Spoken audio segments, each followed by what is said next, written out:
on that note, let's bring on Bjorn Lomborg. It's a good introduction for him. Bjorn Lomborg, let me give you a real introduction. He's president of the Copenhagen Consensus Center and visiting professor at Copenhagen's Business School. He was named one of Time Magazine's 100 most influential people in the world. He wrote a great book, The Skeptical Environmentalist, and another terrific one, Cool It. You can find him at Bjorn Lomborg, BJornLomborg. I always want to call you Bjorn Borg, and ask you about your tennis game, but I won't do that. Welcome to the show. I'm really glad you're here. Thank you. I first saw you speak at Andrew Breitbart's house. He brought you to L.A., I remember, and you gave a talk. And I have noticed that you have taken the strategy, and I've read two of your books, and I've noticed that you've taken the strategy. You kind of accept the assertions of the global warming people or the climate change people, that there is some problem here, that you accept that assertion. Is that right?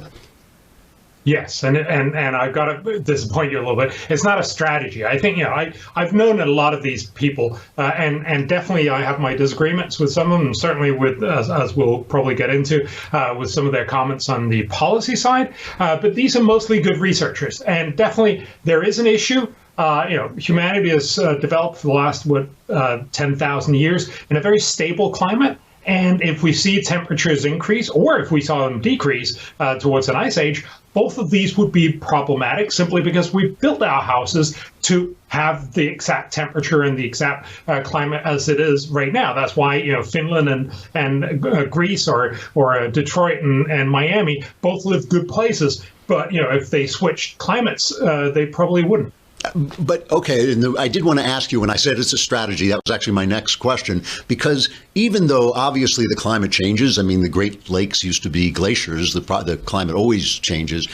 Is this due to the effect, or do we know how much it's due to the effect of human action?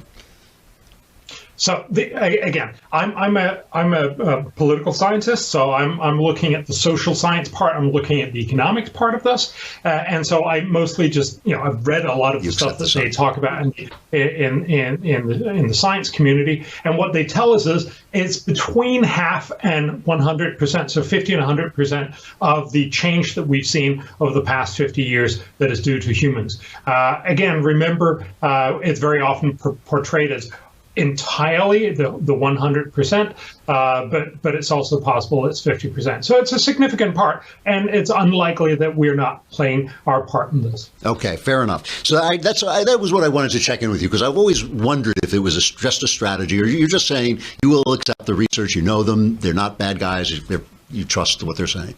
And the fundamental point, the idea that if you put out more CO2, you'll see temperature rise. That's a very, very both old theory. It's a very well-established theory, and there's absolutely no doubt about this. The only question is how much.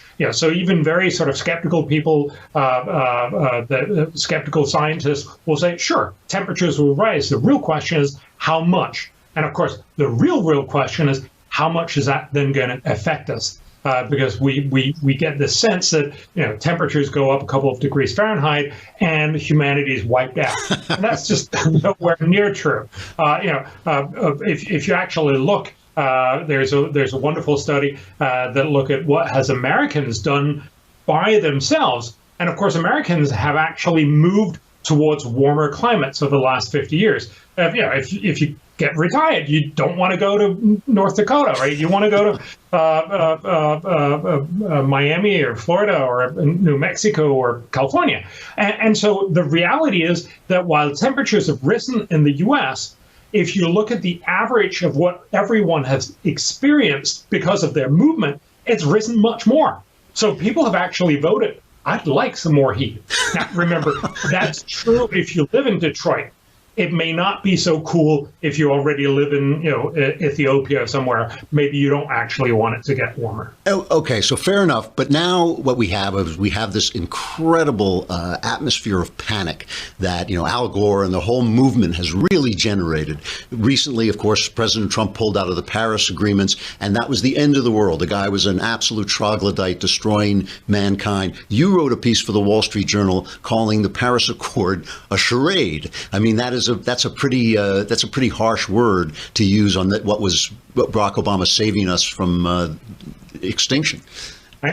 I know, and this is surprising in so many ways. Actually, I did the first peer-reviewed article on what's going to be the impact of Paris. But let me tell you this in a different way, which I think is actually easier to comprehend. So if you look at what will we need to do to dramatically cut carbon emissions towards what most people, so Obama and certainly Al Gore and Paris Agreement is telling us, which is the 2 degrees centigrade, which is this odd thing that came out from it's obscure, but it's not a good argument. But it's the target that we all talk about. So that's 3.6 degrees Fahrenheit. We will not have humanity climb above that. If we want to do that, we need to cut 6,000 gigatons of CO2 over the century. Now, for most people, that means absolutely nothing. Nobody knows what a gigaton of CO2 is.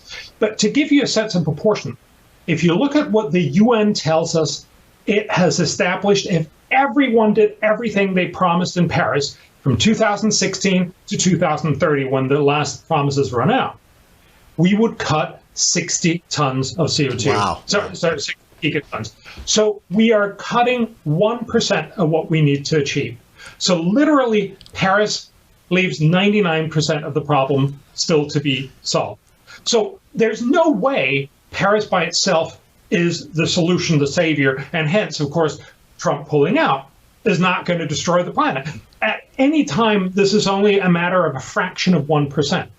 And now, of course, if this was really, really cheap, maybe it would still be, 1% of something good might be a good thing, but you need to know how much this will cost. And the honest answer is this will be phenomenally expensive.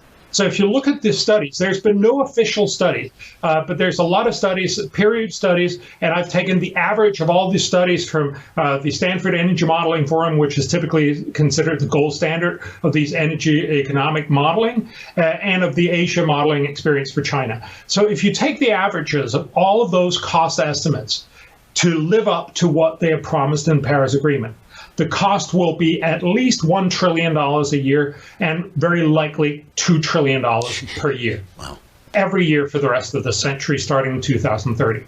That's a lot of money to achieve almost nothing. Right. And that's really the point that I'm trying to say. Look, it's not that Paris doesn't have good intentions. It's not that Al Gore doesn't want to do good. I think he does. I met him a couple of times. I mean, he has a lot of other things on his plate, but I think he wants to do good. And I think most of these people want to do good.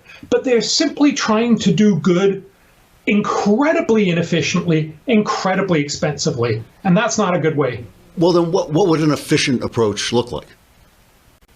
So fundamentally, if you want to cut carbon emissions, you need to switch from coal to gas. That's what the U.S. shale revolution has done. That's what we need to get China and India and everybody else to do. So you're talking about fracking. You're talking about fracking here. Basically, get a lot more fracking going. The reason is that gas is a lot cleaner than coal. Sure. And remember, not just because of CO2, but also in air pollution. In almost any aspect, gas is just much, much better than coal. And this is something that we could very easily make happen. This is something that we can envision over the next 10, 20, 30 years. Then a lot of people argue we should also go more nuclear. I actually have my reservations, mostly not because I'm afraid of it. I think it's probably one of the safest things we can do, but just because so far we have not actually seen it being very cost effective. In the long run, what we need to do is to dramatically drive innovation of green energy. Imagine if solar and wind with batteries and lots of other opportunities were cheaper than fossil fuels. We wouldn't have this conversation. We wouldn't need Paris. People would just switch. And that's a matter of storage, right? I mean, they can't store the energy that wind and solar create. And a lot more than that, because the problem is that you can't just put in batteries, because what are you going to do for the winter time when you need a lot more and there's very little sun? You can't store for half a year. You need other ways. Maybe it's hydrogen storage. Maybe you need some other innovations to go along with that. We're still a long ways away from being able to switch over. But the fundamental point is, if you dramatically increase investment in research and development, this is what Bill Gates has been arguing, and this is also what our Nobels have pointed out, is by far the best investment. It's fairly cheap to do, and you could basically help all humanity get cheaper and more effective energy. This is the kind of thing that really drives the world. But don't try to force it as long as it's this expensive. So the obvious question, I mean, it's the question that always kind of drives me crazy as I'm reading the newspaper. What you're not saying it's a hoax. You're not saying it's an evil plot. You're not saying anything. You're saying, okay, I accept the data. Here's the facts about your solutions. Here are some better solutions. That all seems eminently sensible. You're virtually alone. I mean, you mentioned Bill Gates, and he has done a lot for research. But what is the disconnect here? Why? I mean, all you hear from the environmentalists is no fracking, no nuclear, none of the things that would help. Why are these people so hysterically in favor of solutions that clearly will not work? What is the problem? Well, I think there's two things. First of all, you say, I'm virtually alone. And I think it goes a little bit back to, saying maybe Games of Thrones ain't so cool. A lot of people and a lot of governments and a lot of nations are actually doing a lot of this. So the U.S. has probably sort of inadvertently, it wasn't because Obama wanted it, but the U.S. ended up fracking a lot and actually cutting your CO2, mostly because you shift it from coal to gas. And a lot of nations are thinking along those lines. So in some way, you could say a lot of nations are already doing this. Now, the speech, the thing that we talk about, how we want to exemplify what we want to do, of course, is very different, as you point out. All these environmentalists are saying no nukes, no fracking, and so on. And in some way, that only underlines the problem that what they're talking about is really not solving global warming. It's about virtue signaling. It's about saying, see how good I am.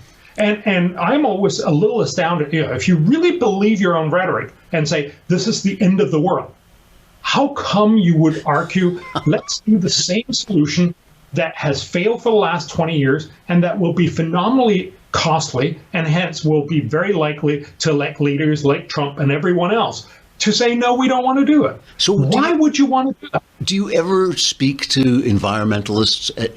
Can you ever have a rational conversation with them like this about so look, I mean, a lot of people, I think, are environmentalists because they really feel very, very deeply this is the biggest problem in the world and we want to do something about it, and the only way to do it is solar panels.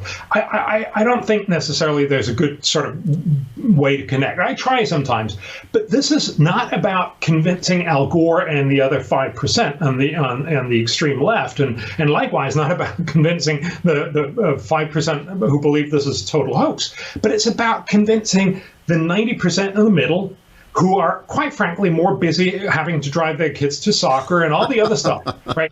And so you have to talk to them for 5 minutes and tell, look, do you want to do this cheaply and effectively, or do you want to do it stupidly and very, very costly? And when you put it like that, it's not quite as hard. Amazing stuff. Bjorn Lomborg, thank you so much for coming on. I hope you'll come back and talk about this again. There's a lot more to say, but it is you're an eminently sane environmentalist, which sometimes seems like an oxymoron, and I'm happy to talk to you. Good to talk to you. Thanks very much. Speaking, it always does get me that like they talk about fracking and they go insane over fracking, which is like so clean and so safe and so helpful. Nuclear energy, that they've shut down a lot of the nuclear programs in Europe, a lot of the nuclear generators in Europe because of that disaster in Japan when they had that once in a lifetime earthquake, once in a lifetime tsunami. I don't think anybody died. Some people died from the tsunami, but nobody has died from radiation poisoning or anything like that. It's an amazing fact. It is an incredibly safe form of energy.